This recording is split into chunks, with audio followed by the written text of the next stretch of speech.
Ay, mga mahal, ang ating topic ngayon na tinatanong ni Cruz. Ang tanong niya ay, Ma'am, nakasubok ako na umano sa hindi maganda. Bakit hindi ako nalabasan? So, ang pag-usapan for today's video. Interesado ka bang malaman kung ano ang aking sagot? Please keep on watching para bago yan.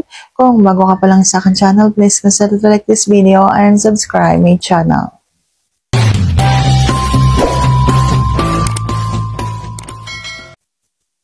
Pasensya na po kung ngayon lamang ako nakapag-upload kasi nga po nagdaan po ang birthday ng aking anak at ng birthday ko. Ayan, so halos magkasunuran lang po kami.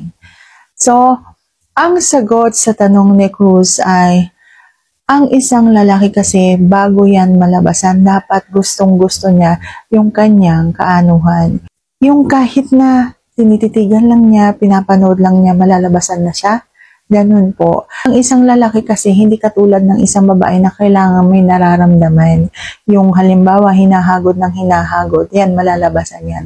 Ang isang lalaki kasi, nasa isip nila, dapat gustong-gusto nila yung ginagawa nila. Kapag halimbawa, habang ginagawa mo yun sa hindi naman maganda, ay iniisip mo, ano ba naman to? Hindi siya maganda, ganyan.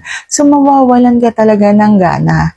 Dapat po, nasa isip mo na gustong-gusto mo yung ginagawa mo doon sa hindi maganda na yon. So, sana sagot ko ng tamang yung tanong. And if you like this video, please consider to like this video and subscribe my channel. Thank you for watching. See you on my next vlog.